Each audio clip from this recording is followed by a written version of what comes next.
Hello again, and let's welcome Mr. Alfonso Cuarón.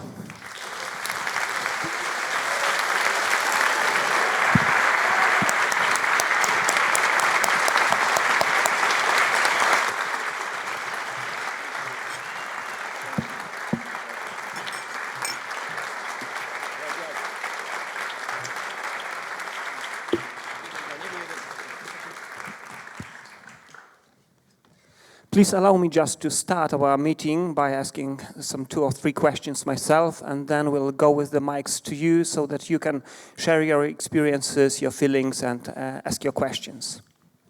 Well, I would... Yep. You're going to translate in Polish? No, I've asked about that. As usually we do with special meetings and master classes, we will not interpret this into Polish, so the flow is better. All right. So first of all, since we are at a festival that has the cooperation of directors with cinematographers at its heart, I wanted to ask you about the cooperation with Emanuel Lubecki, with whom you've known each other since you are about 16 or so, and have made some many films, but including such novel adaptations as A Little Princess and Great Expectations and Children of Man. I wanted to ask you what was different this time working with him and Bruno Delbonnel. Well, it was the difference is this work with 2 cinematographers, and that was Emanuel Lubecki, Chivo. I call him Chivo from now. I never call him Emanuel, but anyway, that was Chivo's idea. Even I think I was writing the script, about to write the script, and I'm always talking with him about what I want to do, because he always injects ideas. And I told him that I had these different narratives in different first person, second person, third person, and that I wanted each one of these narratives to have a different cinematic language. And there's also the thing of the book, that's another narrative that has a different cinematic language. And he is the one who suggested that it would be best with 2 cinematographers. So we have a bigger contrast between the narratives. And immediately we thought of Bruno, because we admire his work. We have constantly talked about his work, and we like him as we love him as a person. And so the difference was the thing is that I was working with 2 complete different cinematographers. And I'm talking about personalities, methodology, and result. So it was very interesting to, I have to say, I've been working with Chivo all my life, and we have this very telepathic communication. He messes as much with my direction as I mess with his photography and his lighting. In the old days, we used to fight, scream at each other because, and now that we're older, we just roll our eyes like a married couple, like a very old married couple. And the thing is that something that we learned early on is that if any of the 2, either me or him, doesn't like something, the other one is not going to like it either. So we don't argue. Once that we end up in a disagreement, it's more trying to figure out what we're going to do. With Bruno, I didn't know Bruno. I have never worked with Bruno. And the thing is his methodology is completely different. Chivo can obsess for weeks to prepare one shot.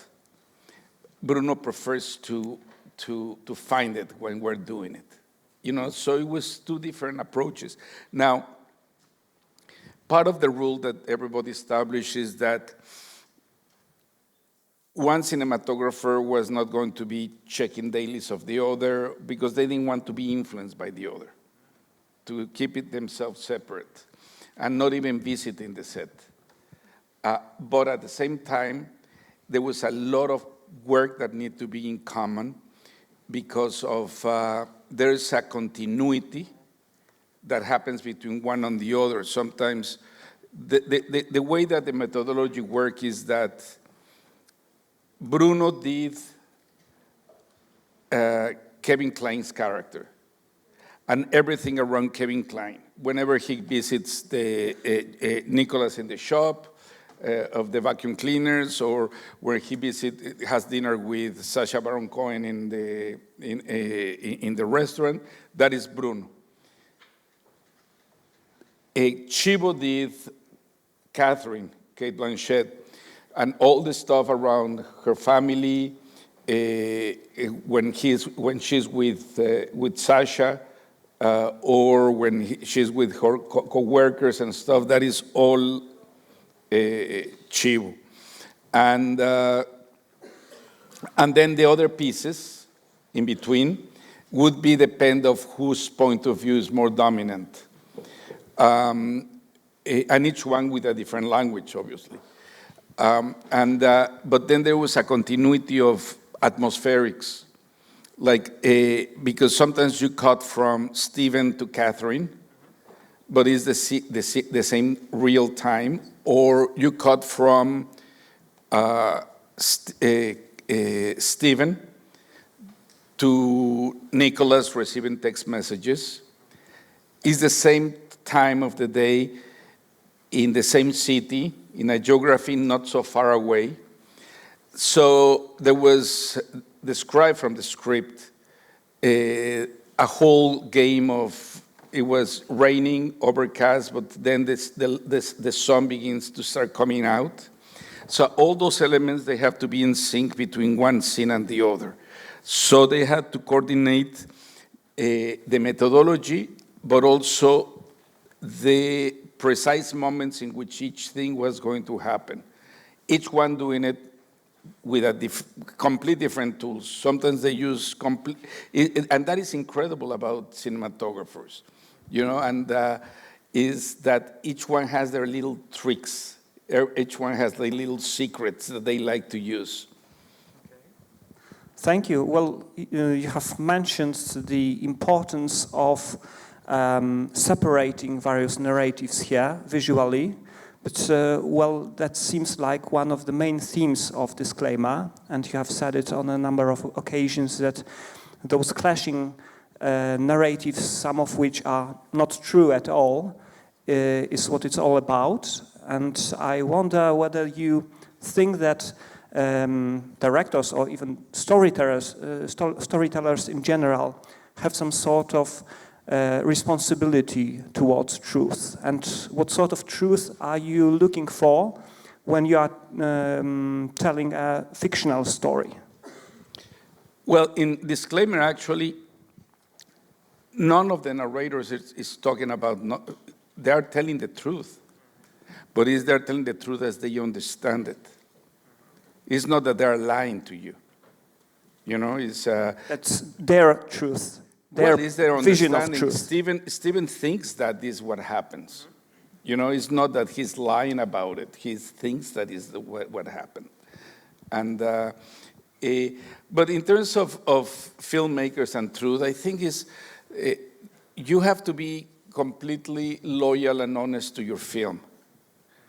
I don't believe of filmmakers giving lessons. I think that it's more that falls into the audience. Audiences, it's amazing. It's the effect of a work with the audience, because each audience has a different reaction, and I think when audiences learn something through art, it speaks more and is more the value of the viewer. The person itself, I think, is more powerful in many ways than the work. It's the person is filling all the blanks, but it's his own work. I don't think that's a responsibility of truth. But I mean, there's one thing that is manipulating things or trying to state truths, and that's propaganda. When you try to state truths or you manipulate, it's a completely different thing. But at large, I think maybe is the responsibility of a filmmaker is not consciously lie. You can lie without even knowing that you're lying. You're fooling yourself sometimes. But, and that's fine. It's part of what makes us humans. But the big statement of we have to tell the truth, which truth? Which truth we're talking about? Truth doesn't exist. In nature, truth doesn't exist. It's something that we invented. Same like justice. We can come to an agreement of what is just or what is truth, but those concepts may change through periods of history. What we believe in one period of humanity is completely different than what is believed 3 centuries later. Okay, thank you. But coming back to cooperation with cinematographers on a larger scale, I would like to ask you, what do you think makes a cinematographer good to work with for a director? What qualities are you looking for in a cinematographer as your close cooperator and co-creator of a film story? Well, something fundamental is the chemistry that you have with the cinematographer, definitely. But that's deceiving because you can have incredible chemistry and get along and have a great time with someone that you don't necessarily love the work. And for me, the work boils down to light. I mean, light is everything. Light is cinema. I mean, cinema is light in spaces, in real time. I mean, flowing in time, not necessarily in real time, but flowing in time. And that is what is the principle. Is light. Light informs everything. So, yeah, the most important thing is light, I would think. So you mean the quality of a good cinematographer for you would be his skills at playing with light? Well, it's beyond skills, but because it's also, I think that to be able to work with someone, you need to have understand how that light is going to be employed in a specific language, in a specific filmic language. Often I know cinematographers that I deeply admire, but their understanding of language is reduced to certain kind of cinema, of a cinema that is about a master shot and close-ups.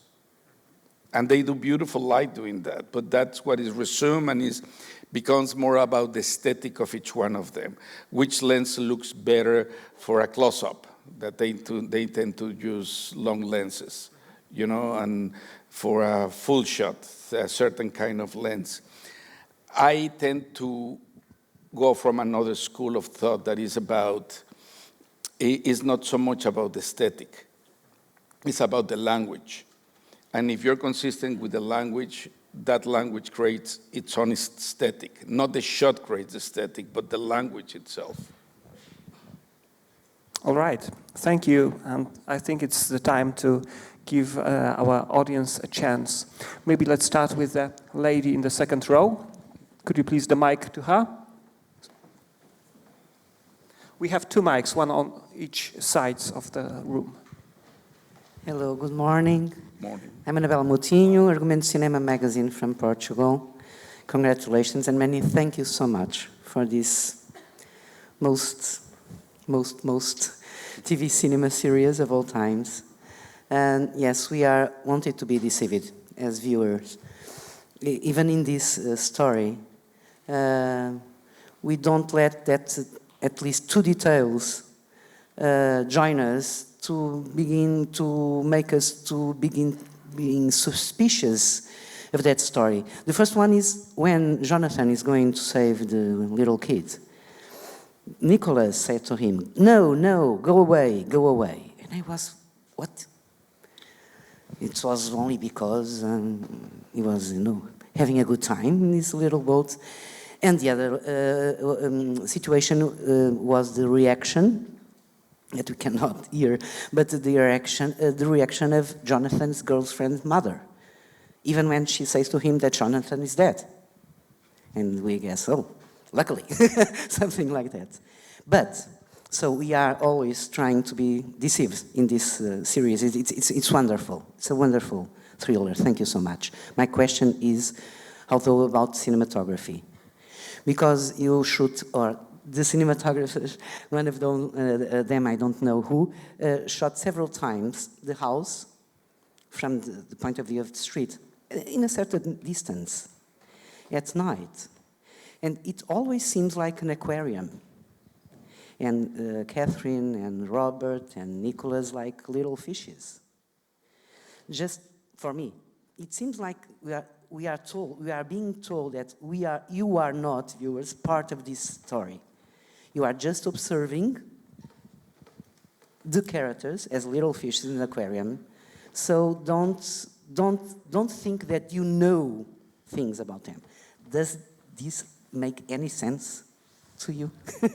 Clearly makes sense to you. Okay, but it was not But on it's purpose. one of those things that I love because look, truth of the matter is that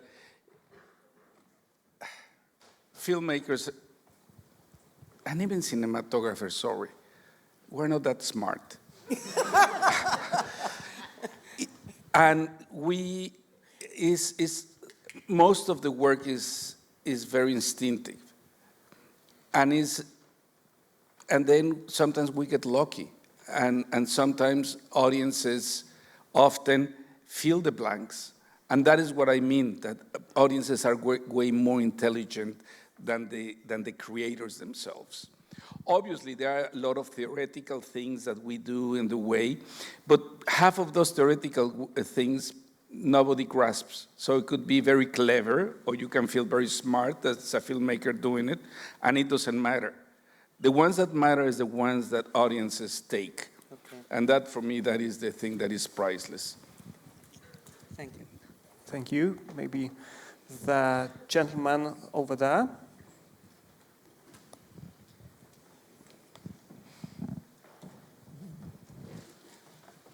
Could you pass the mic? Okay. The one closer to us.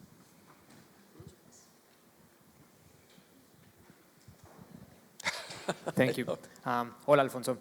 I was wondering, I can see a lot of reminiscence of your previous work in this. I can see about Y tu mamá también. I can see a little bit of Harry Potter. I can see a little bit about everything. And I was wondering, how has your relationship with the camera has evolved until this point? And yeah, I would like to know also the way you block and how you collaborate with your cinematographer in that way. Yeah, I think that a lot of the transition between film and film is being dictated again by a certain specific language that is the one that you want to explore. I really believe that the only reason to do a film is for what you learn for the next one, because the real success is what you learn for the next one. No, it's not the work itself when you finish it. You know, it's with Chivo we tend to get into in the last stage of the process. We start destroying what we just did in talking about all the mistakes and all what we should never do again, and then rescuing the stuff that says we should try to explore this further in the next one, and so that's a point of departure, and a lot of that is the language, and again, how to push this search for light, and that has changed. Like Chivo and I, for instance, in the 90s, everything was very artificial. And you can see in my films, you can see in Chivo's films, even with other directors. Incredible. Every single thing that Chivo has ever touched looks incredible. But in that period, it was more artificial. In Y Tu Mamá también, the goal was to do something that we defined the film that we would have done before going to film school. And we started working more with available light. And from then on, that informed what happened from then on. I mean, I had this jump into Harry Potter and that needed other stuff. But then we come back to Children of Men that we try to absorb that. But also technology keeps on changing, offering you amazing resources. So many of what we did in Disclaimer is stuff that we would have loved to have done in Children of Men, but we didn't have the tools to do that. In Children of Men, mostly was available light, but we have to shoot some stuff in stage. And we were trying to replicate the soft, available light inside a window. And at that time, it was just big tungstens were your tools. Now you have the sky lamps. How do you call them? Sky panels? Sky panels? The sky panels, yes. The sky panels that completely changed the game in that regard, because of the lightness, because of the extension of them, and particularly if you start diffusing and diffusing and diffusing. For those, everything that you see in the houses, all the houses are stage work. There's not one single real location with real sunlight. Everything is crafted. And so in many ways, in this one, it was trying to elaborate on that in terms from the photographic standpoint, and it was an obsession, Chivo particularly, about, because of the specific atmospherics, it was also about the changes of density, but also the changes of color. Because, when it's overcast and the light opens, everything fluctuates in terms of the color temperature. And that's something that Chivo worked with a huge detail that now you can have that because of the sky panels and computer systems and stuff. Thank you.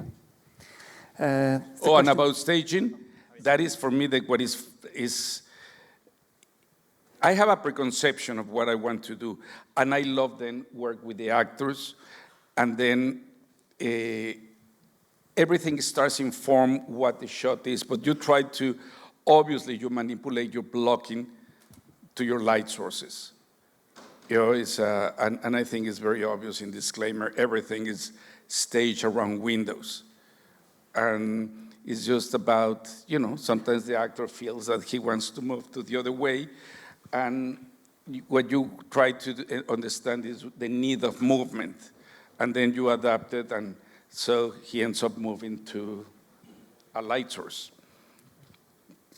Okay, now we have the question over here in the second row. Hola, Alfonso. So for the last episode, I found that whole monologue with Catherine very emotional. And I just wanted to ask, because I do want to get in directing myself, how do you go about rehearsing with the actress to get that sort of performance out of her? Yeah, the whole thing is that for Kate and for me, everything was leading to that moment. And in many ways, everything that Kate was performing was to inform for that moment. Kate doesn't say many words throughout 6 episodes, but at the same time, she's saying so many things with her behavior. It's interesting because if people see the whole show for the second time, Kate used to say, this show needs to be seen twice. Once, the first time in which audiences are just filling the blanks with their judgment, and then they confront themselves with the truth that is presented. And the second time in which, without the prism of judgment, you're seeing a completely different story. And the story that you're seeing is a woman that is always trying to speak and nobody let her talk, even the audience. So it's everything was leading them to that moment, to that scene. And it was is the scene that we discussed more throughout the whole many months that we were, because that's the thing that we shot towards the end. And originally it was fragmented, the way that is still fragmented, because we will go to the past. And so we were going to shoot the pieces that we needed. And it was Kate who insisted that we should do it like a play, to do even whatever is narrated in the past in present tense on the table. So it was like a huge, long, very long master, and that had very many fluctuations. And it was priceless that we did it that way, because that changed later on the structure of what it was on the page. Because then I discovered that it was way more important to remain with the character, telling the story rather than visiting the past in many instances. And it took maybe one day to just block the scene and then going through the different movements. And then because we were shooting these very long masters, I have to say that the early ones were almost like rehearsals, and then you kept on going. And it was I don't know how many days shooting that. And it was intense, because it was not like a scene that you could say cut and then start just making jokes and laughing. And it was very, very tough for Kate.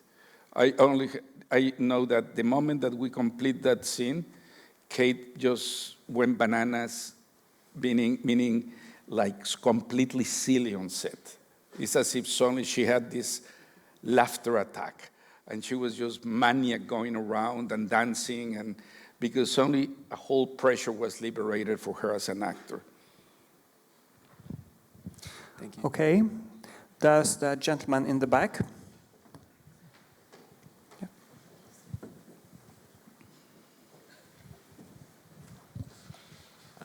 Thank you, amazing series. What's the deal with the foxes and the cats? I don't know, you tell me. Please. Well, it's a little bit like the thing. I can try to give you theoretical explanations. When directors go into theoretical things, usually they are bullshitting. They don't know why, and then they find that they want to be clever. With the foxes, seriously, because in London you get to see foxes in the gardens, and foxes kind of cool, and cats. There was two things with cats. There was a theory behind the cats. One thing was that, cats are very social animals, but in the context of the human drama, of pain and love and laughter, joy, anger, all of that stuff, cats couldn't give a shit. They just look at you and they don't care. You can be crying and anguish and stuff, and the cat just looks at you, and if anything, is asking for food. And I find that they live in a certain contentness that we are, we cannot have that contentness. But there was a practical and pragmatic reason to put the cats, particularly the one with Cate Blanchett, is that the language that was following the cinematic language we used for Kate, that it was a narrator in second person. We wanted to be distant as opposed to Kevin Kline, that everything is close.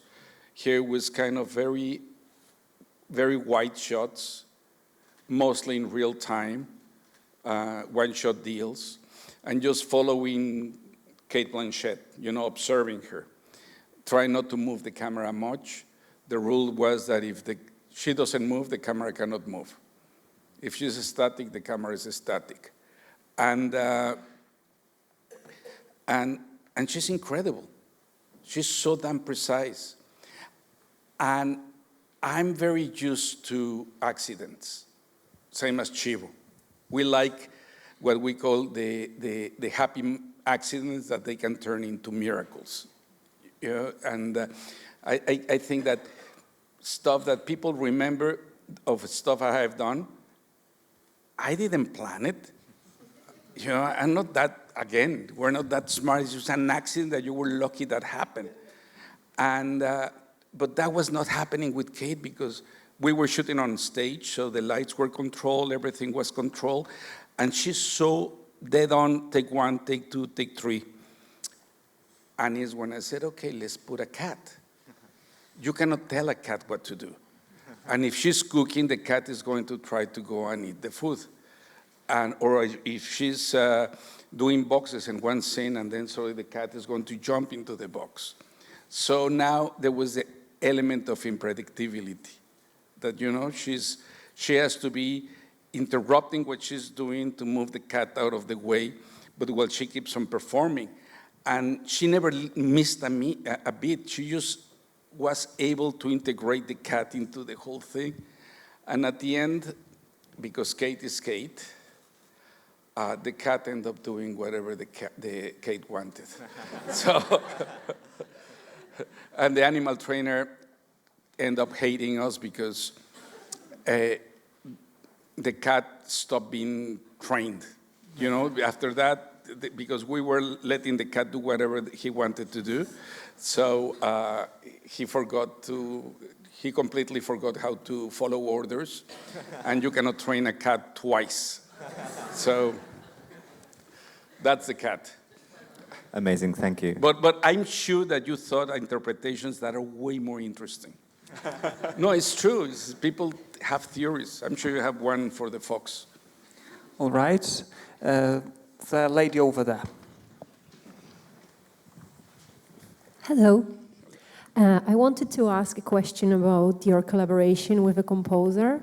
Like, how do you normally start? Do you start maybe with some suggestions, or you just don't send any suggestions, like musically?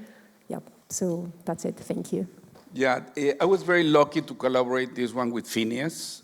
Phineas, for maybe a lot of people know who Phineas is, but he's the brother of Billie Eilish, the pop star. That he's the producer of all of the Billie Eilish, but also is a producer for many other artists.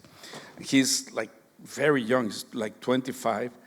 I know him since he was maybe 17, and he's always been like he's a genius doing what he does. And I spoke with him about doing this, and I told him that I wanted to do this, but I want him to come out of his comfort zone.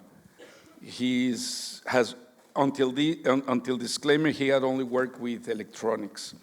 And I told him that because Steven listens to Bach, whatever the themes that we were going to craft, they need to have Bach references.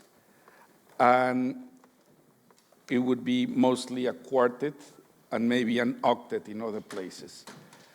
And he took the challenge.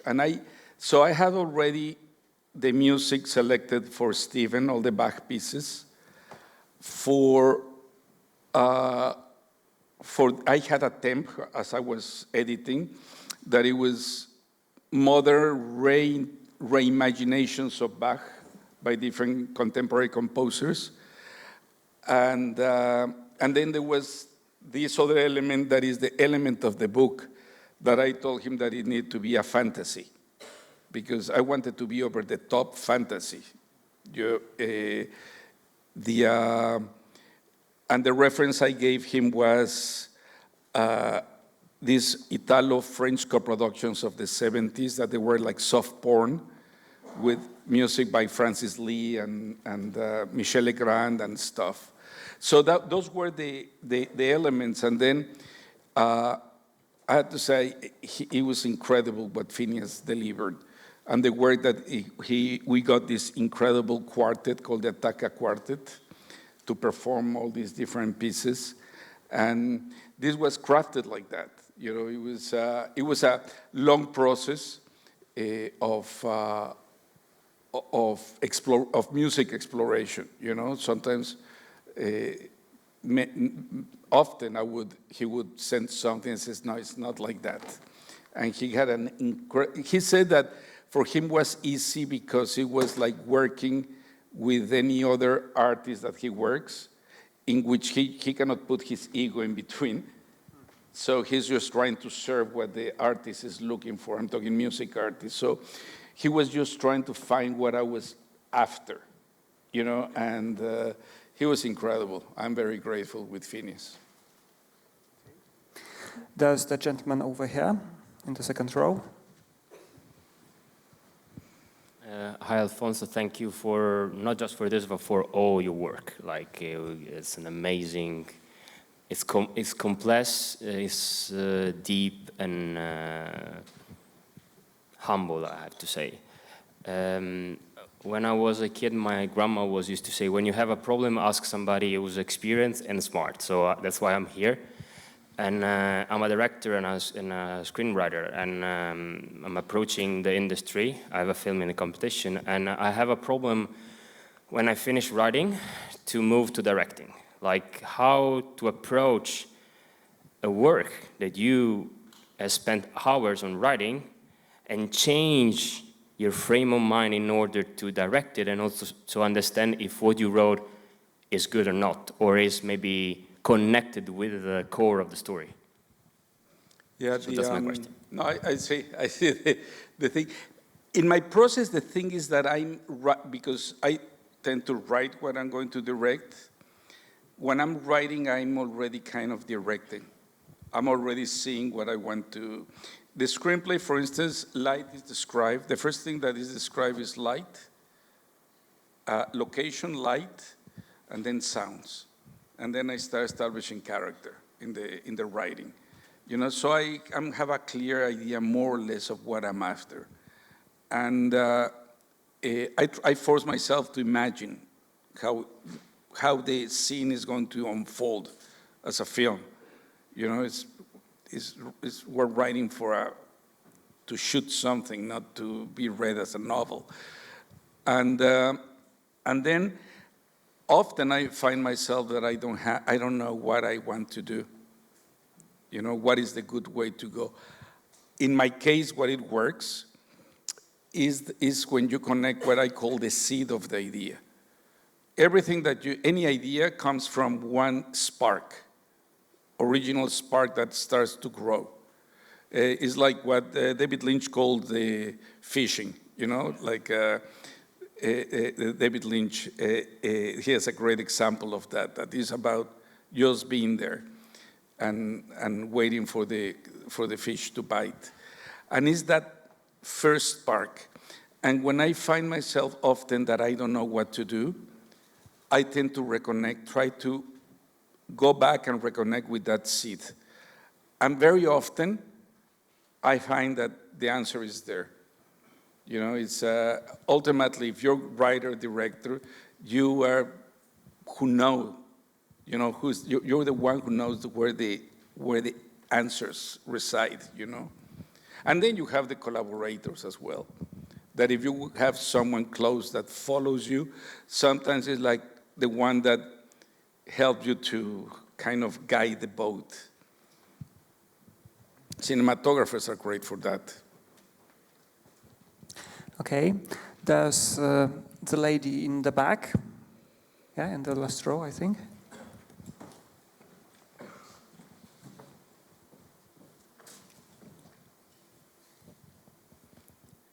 Hello, and thank you for this experience. I happened to watch it today for the second time, and I have a question because it got me thinking about how cinema is in general, dealing with trauma, which is very often the stories that has to do something with trauma. And here there was an event that was hidden and it affected the lives of all the heroes in this story. And the way the story lies between subjective points of view. That was fascinating to watch, and thanks again. So got me thinking to ask you, and I hope it's not very theoretical, but maybe rather metaphysical question. It got me thinking about constellation and this kind of practices when you relive or remember something to heal. And I wanted to ask whether you'd wish to share something, if you were thinking, or maybe what you're thinking about it, if you would wish to share something. Sorry, don't understand. Sorry if it's too complicated. It's just there is some practice when people are reliving some memories that were traumatic to heal, and I believe there are many of those. And the way this story unfolded, it got me thinking how masterful it was done, and where it leaves me as a viewer, or where it leaves me in the end, in a good place, in a peaceful place.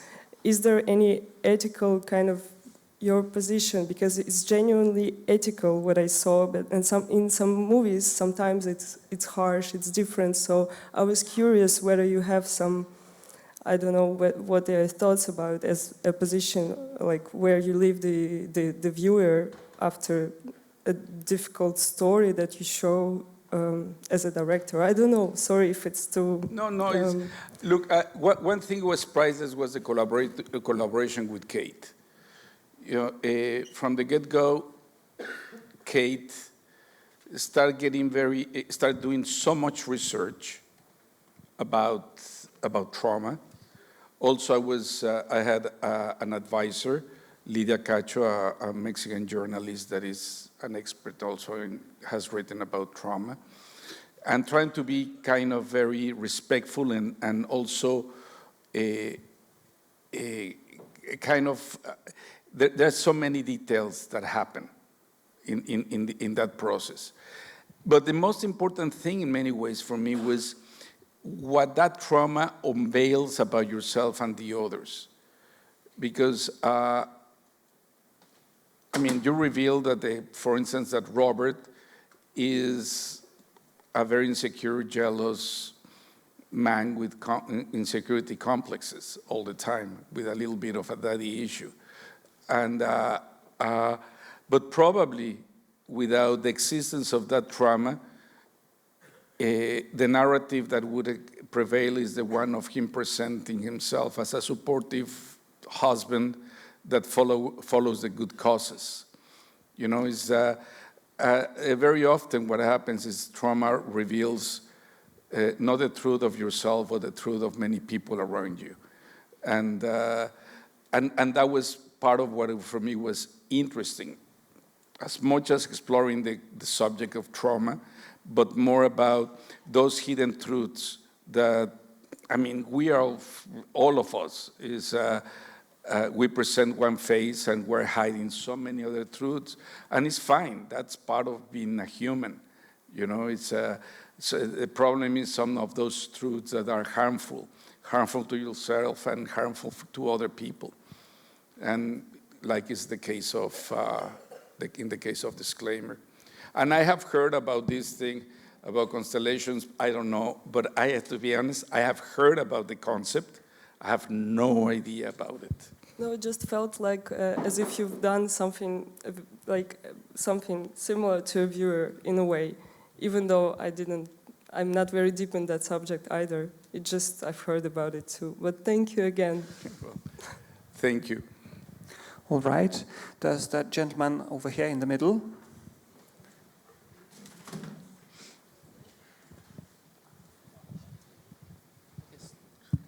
Thank you. I just want to ask very broadly, how do you feel about the future of cinema?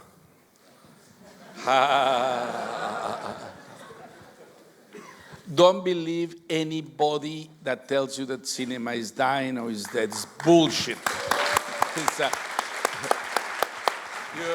There are voices that keep on killing cinema every 10 years since cinema existed. You know, first when Lumiere invented cinema, and all these voices, who was that? It was Gorky, who saw for the first time a Lumiere, had his first experience watching a film, that he wrote about it and said that it was not going to last more than 10 years. And here we still. And then it was after this, you know, when sound came, so many voices, that is the end of cinema. And some of those voices is so very sad because they were masters of cinema that got lost. They got into the purism of, oh no, it's the death of cinema. And the only ones who died were them, you know, their creative force. While there were other voices like, and you can see with Ozu, Lang, Murnau, Hitchcock, that they decided to embrace what it was coming, that it was the future, and then created a new language with sound and incorporating sound into the cinematic experience. And then it happens all the time with the digital thing, and they keep on giving you the bullshit that is going to die. It's not going to die. And what pisses me off when they say that is a fucking lack of trust to the new generations. The new generations, they are the real, true masters. That they're, I mean, we haven't seen their films there, but the films of these masters are already there, just waiting to happen. And they are going to be in a complete different way, and they're going to be unthinkable for us, you know, and for people of my generation. And yes, what is dying maybe is a way of doing cinema.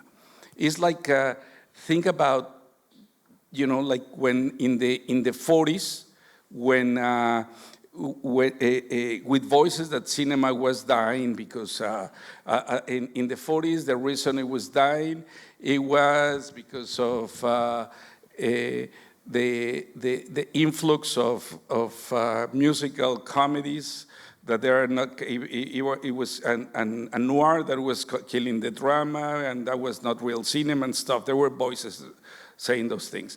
And imagine in those times, thinking it was dead, not even knowing that 20 years from then there was going to be Godard doing reinvented cinema.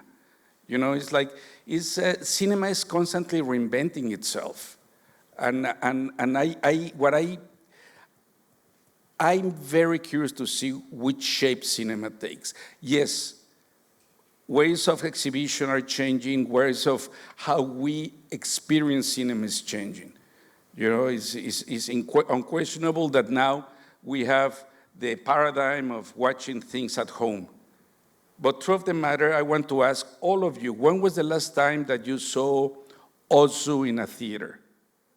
And when was the last time you saw Ozu in your Blu-ray or in some digital media? So I'm not against the digital medias and stuff. I think that the biggest problem we're facing, and this is a problem that could turn into not existing, killing cinema in the future, but killing our past, is the lack of restoration and archiving. And that is something that is not talked enough. People talk so much bullshit about cinema is dying, and they are not taking care about the legacy that is dying. In 1923, 85% of every single film that existed until that had disappeared because of a lack of archiving and restoration. And then now it's about to happen with the change of formats.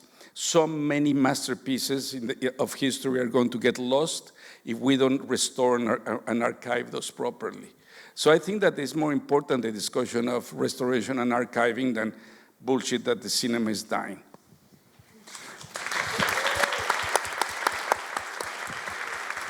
Well, I think it's a good moment to stop for a second at what you have just said. It connects the bullshit part with the narratives part that we have referred to at the start of our meeting.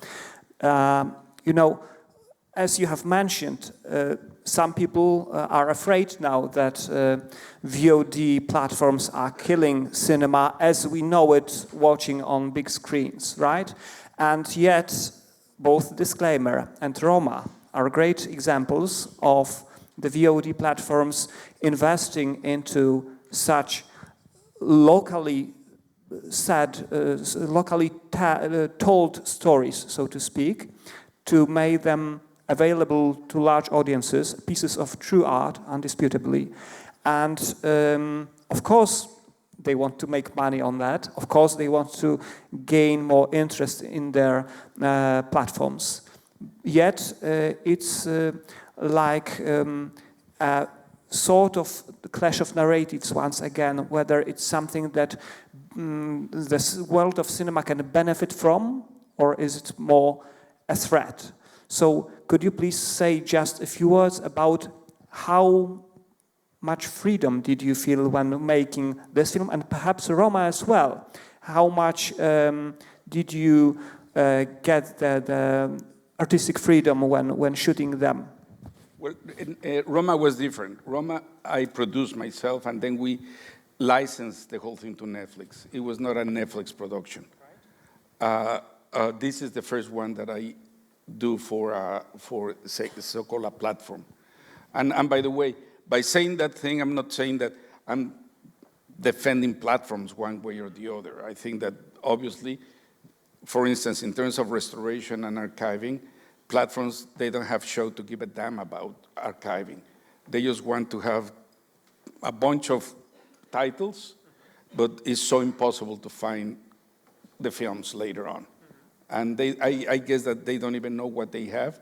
And the danger is the moment that they change hands or whatever, that suddenly they just decide to erase everything and move on. Look, I did disclaimer with Apple, with understanding that I was going to have all the creative freedom, and they left me alone. They left me alone, and that was. But I cannot do anything if I don't have that freedom. I learned that the moment I decided to do it to Mama Tambien, is when I decided I was not going to. I would only do something if I can control the whole thing to the end. Now, I think it's very important to try to protect and preserve the theatrical experience. That's no question about it. But at the same time, it would be naive not to dismiss that the platforms are a reality, at least right now. You know, and I think it's try to find a coexistence between the two forms, and that can be complementary. They have been in a way. And before it was when your film used to go to video. You know, it should be pretty much the same. You know, it would be great to have a greater theatrical experience in terms of longer, yes. But sooner or later, no matter how great a theatrical experience, people are going to watch what you did. Most people are going to watch it in a DVD or in a Blu-ray or maybe in a platform. And if they love disclaimer, they will want to watch it over and over again. Well, I hope, what I would love to do with disclaimer is to have a physical version of it. Okay, thank you. Another question on your side, perhaps the gentleman in the first row over here. Hello. It's very nice to see you. Thank you for the journey. And I would ask, I would come back to the cinematography of the disclaimer. Where the idea of the portraying the Robert came from? Like, it was more connected before even you went on the set. It was more connected with character, or it came out more organically on the set? Because I'm talking about these rough zooms and de-zooms. Yeah, we were talking about how the third-person narration that covers Robert and Nicholas, that it would be a handheld approach that is more random and a bit less controlled. I took as a reference, in many ways, what Carlo Di Palma did with Husbands and Wives of Woody Allen. And just as a frame of reference, when I started discussing this with Bruno, but I didn't want to revisit it. It was more my memory of, or a reinvention of that, you know. in the sense that then Bruno, actually, we watch it, says, it's completely different what you're telling me because Carlo Di Palma doesn't use zooms because he was at the beginning a bit against the zoom. Yeah, and the was about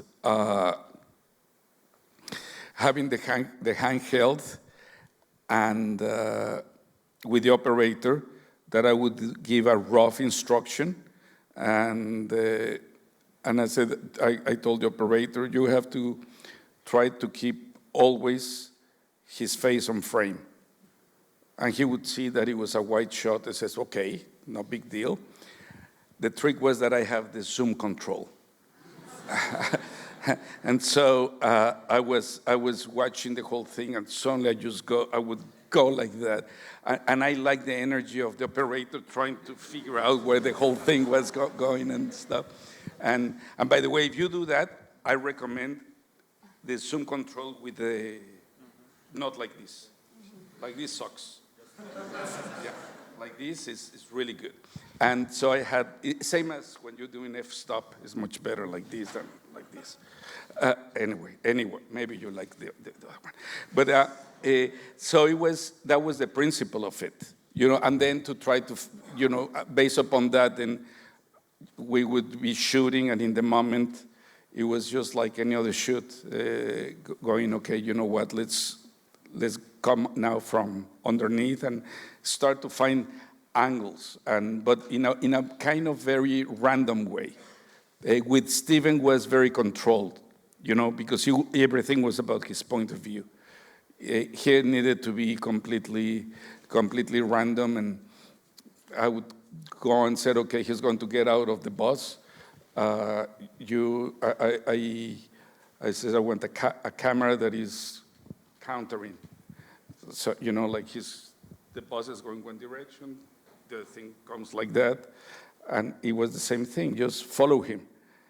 And at the beginning was easy, but just when it was getting more difficult that he had to do the bit pan, I would just squeeze all the zoom, just to see what would happen there. And that was fun, actually. I enjoyed that. All right. There's the gentleman in the fourth row. Yep.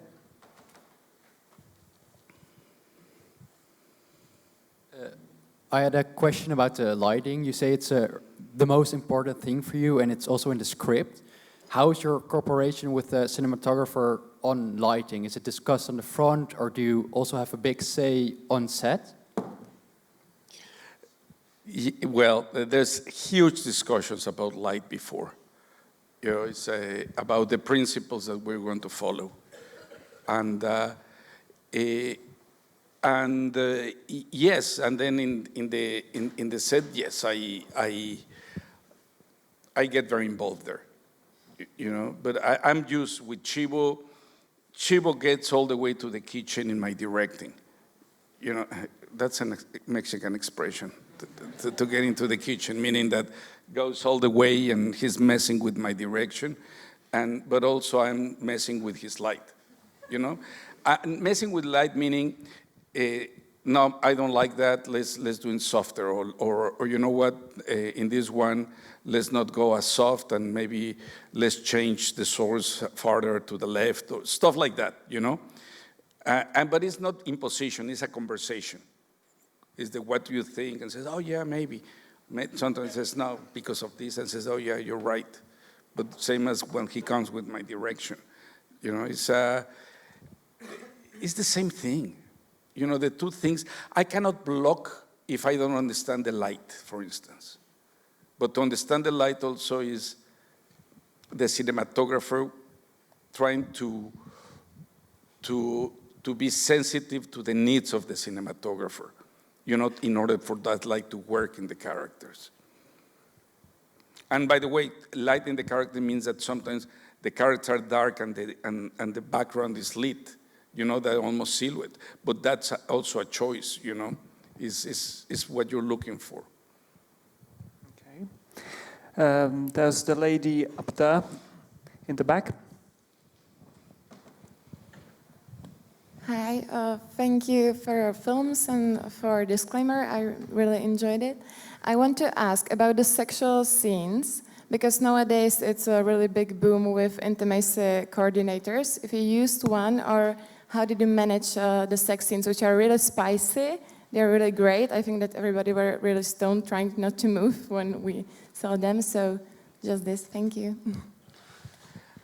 You approach the scenes like you're pretty much the way that you approach any other scene. You're staging. And there's I cannot fathom doing a sexual scene that doesn't have a point. And you're trying to figure out what the point, and you're staging. You're working with actors that understand the same thing, you know, that is about that. It's about, actually, I resent, and I find more pornographic the kind of prude sex scenes, because they're just showing a fake idea of what sex is about that has nothing to do with behavior. It's about just certain kind of choreography that is on their sheets usually, or everything very prude, and in very prude positions, by the way, and it's like taking away something that is completely human. You know, that's completely, I find it artificial and wrong, by the way. I prefer either don't do it or just do it, like in life. Or the worst are the ones that they do the panning to the tree or to the panning to the guitar. You know, it's, come on, then don't. You can suggest that. Lubitsch was amazing to have a sex scene without having seen even a kiss. You know, just do it that way. But don't, you know, either you try to represent in the first sex, in the sex scene that's supposed to be spicy, it was supposed also to be over the top in terms of the form, not the action. We talk about that the action and everything has to be honest and naturalistic, but the approach, the light, even the camera movements, and particularly the music, was completely over the top, you know, because it's a fantasy. Do you think about this, how weird it is that scene was written by the mother? So it's like a bit kinky, I think. Yeah, thank you. I think it was really organic and I enjoyed it, so just... So I'm glad. There's the gentleman over there.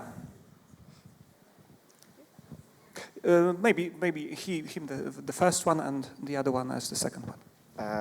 Thank you, Alfonso, for the series. I really enjoyed it. My question is, I see different ages in the film, like from young to middle age and somebody who is in their 70s or 80s. My question is, like, how do you approach like different generations of character? Like, that's what I want to know. Of the different ages? Yes, exactly. Of the same characters at different stages of their life, right? Yes. You mean the same character in the different stages? No, like, or the it different can be, stages, yeah, different characters? Different characters in their ages, like a young character or a middle-aged character or somebody who is like in their 70s or 80s. Like, how do you approach like these different characters in all these ages? Like, Well, each age has some specificities and some needs, you know, and some drives as well.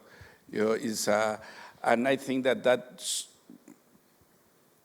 I mean, I don't need to be 80 to write a character of 80 if you try to observe or try to connect with the experience of that.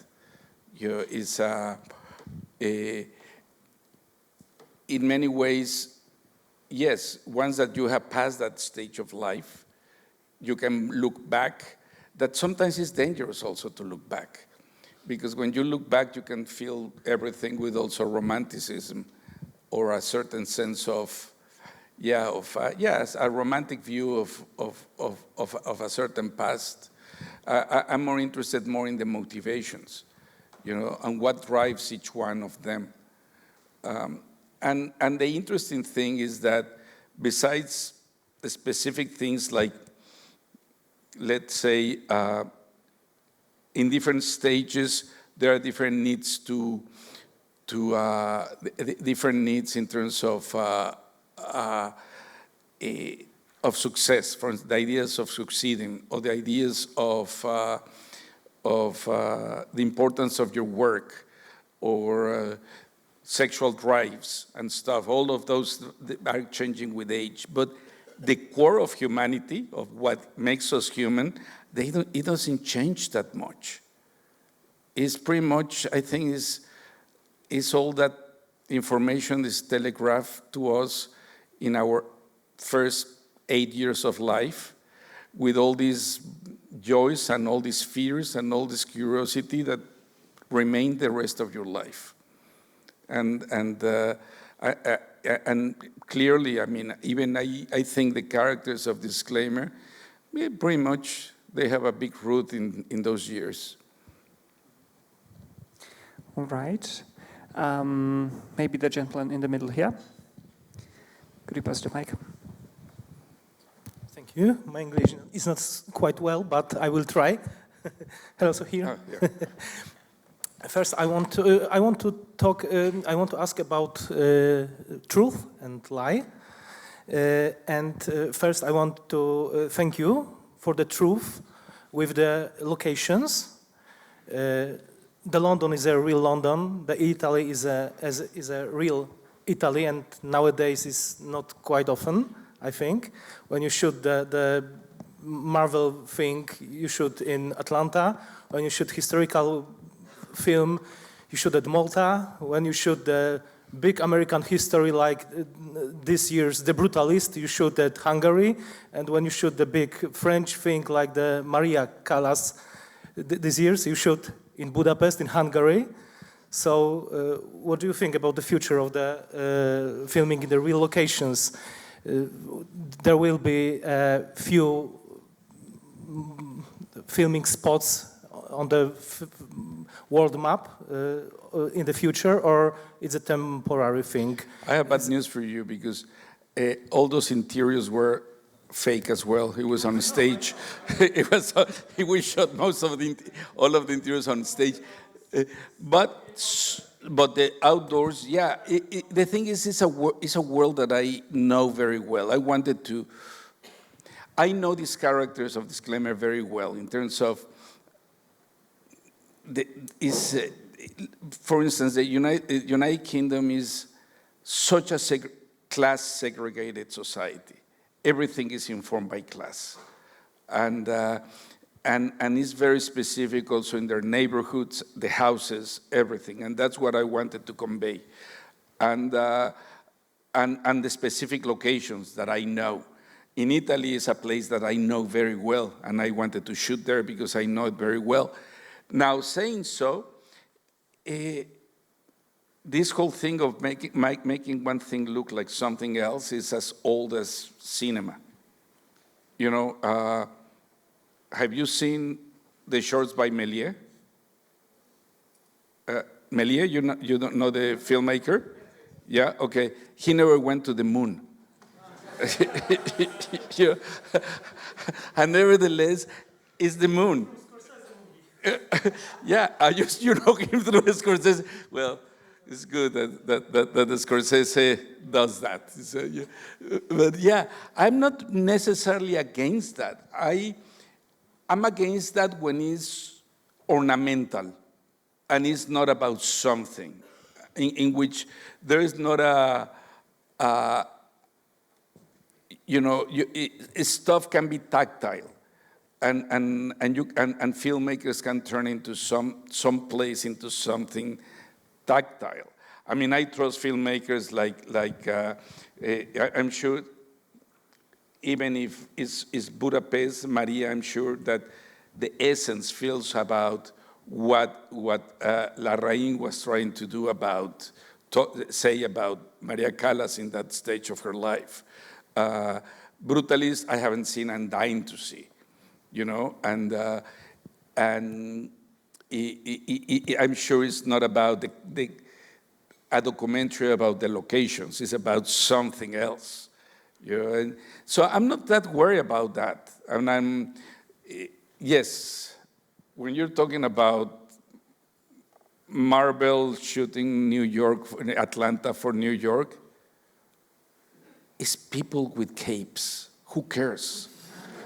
So really, I mean, we're going to be concerned about they didn't shoot there, it's not real. Well, those people cannot fly. That's also not real. You know, I'm not, yes, but yes, I enjoy when I see films in which is flowing in the city, and the city has a meaning, and I love to see when that happens in New York with Woody Allen, or you see it in French cinema. It's fantastic. I love that. When you see, I don't know, Chaitanya Tamahe films, and you see Bombay, and it's Bombay, and it's a Bombay that you know that the filmmaker knows, or Wong Kar-wai with, you know, or when you see Wong Kar-wai, and so on. I think it's fantastic, but at the same time, I'm not against the other. All right, we have just the time for one last question, and perhaps from the gentleman back there. Yep. Could somebody pass the mic? Yeah, thanks. Hi. I have a question that relies about the very fascinating new concept of interior sceneries that you displayed. Because you said that basically this new technology that is about LED wall managed to control also the atmosphere and the ambience almost in real time. Did it happen during a scene that maybe you tell to the control guys, or even with Ludzkie, like, wait, the sun needs to wait a little bit for Kate's performance to arrive in that scenario? Did you lively control atmosphere for the, like, I think for one of the very first time? Well, it was not me personally, but Chivo has his communication here, and is all the time during the shot is non-stop talking or insulting the operator. Yeah? Yes, it's incredible, yeah. The most famous one is the constant repetition in the radio of, "You just killed my career." Yeah, that is Chivo talking to the operator, meaning, obviously means that was not good. And yeah, no, in real time you can be doing that, obviously, with certain degree. You know, you can, because you cannot, if you want to keep it a certain kind of naturalism, you cannot just out of the blue change, you know, that like all these changes of color, for instance, are very subtle. You know, they rarely, the color rarely changes in a shock. You know, you have to be ramping things and stuff, and sometimes to make the sun break is a different thing, because one thing is that you have your skies doing all this kind of soft light, but when the sun comes in, that is a tungsten, you know, and needs to be in the right position, in the right moment, and also the way that, you know, there's only a certain, how much you can push a tungsten to go from one color to the other, and from one intensity to another intensity.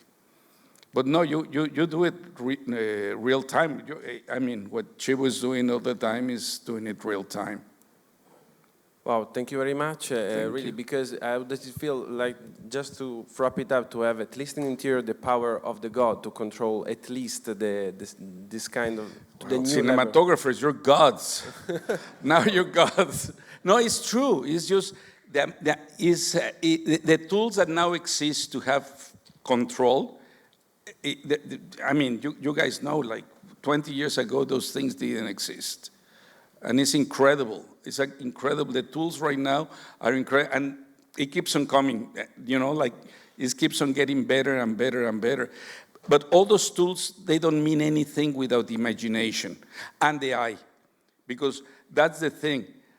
Chivo kept telling everyone, come on, you have one sunrise a day, one sunset a day.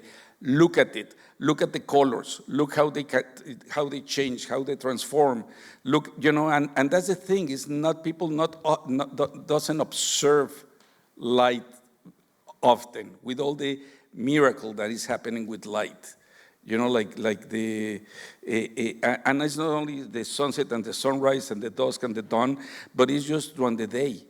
You know, all the subtle changes that are happening all the time, and that is the job as cinematographer, is not only the tool, is the eye and the imagination of how to employ those things, and that's something that I deeply admire of Chivo. Thank you very much. All right, one more. Do we have the time? One more. I'm looking for a lady for a change, but all right, over here. Thank you. So I have a two-part question. The first one is all about structure. So there are multiple narratives in Disclaimer, and you have one with Kate Blanchett. Her character is dark, is deep. This narrative is emotional, is catching us very much. So I wanted to try. The whole goal was to look cinema. Well, no, more than that. TV has been offering some of the best writing in mainstream narrative form. But it's very rare to see something that is cinematic. And I always wonder what would it be, because there are examples from Alexandre Platze, of Fassbender, or Fanny and Alexander, or Twin Peaks, and so on, of that there can be a cinematic form in long format. And I wanted to try that. And in a way, is normal TV you can watch while you're doing your text messages and emails. You know? The goal is to do something that you have to be connected with all your senses. And in retrospect, now seeing the whole thing, is that maybe it's a bit too demanding, particularly that first episode, for mainstream audiences. Probably it is. I don't know. I mean, but at the same time, that's what I know how to do. And maybe next time I'm going to make a film, it's going to be less confusing, hopefully.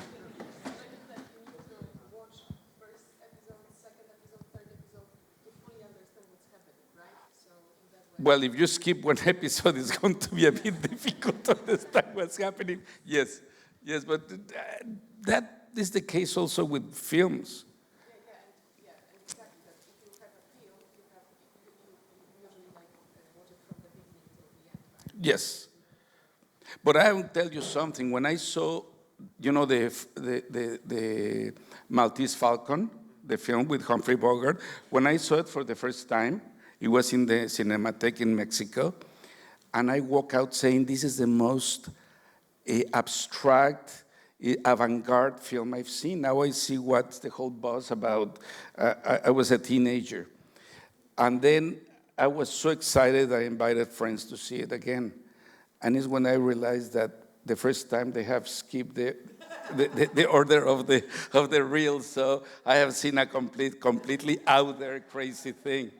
So this is not Maltese Falcon Maltese, but anyway. All right. Well, yep, you wanted to say something? No, just thank you. And I'm so glad, really, that you watch this in the big screen to appreciate Bruno's and Chivo's work. Because, I mean, it looks incredible in television, but particularly if you have a proper calibrated and not for sports. And but here the work that these guys did is I'm so grateful to them. And I hope I see your films very soon as well.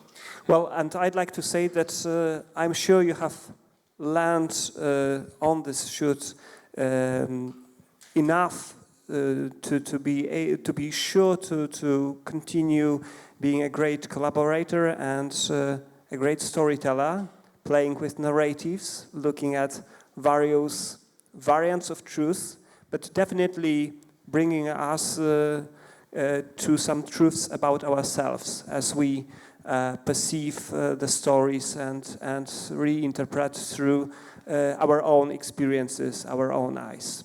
Thank you very much, and thank you to all of you. Thank you, all of you. Thank you for coming.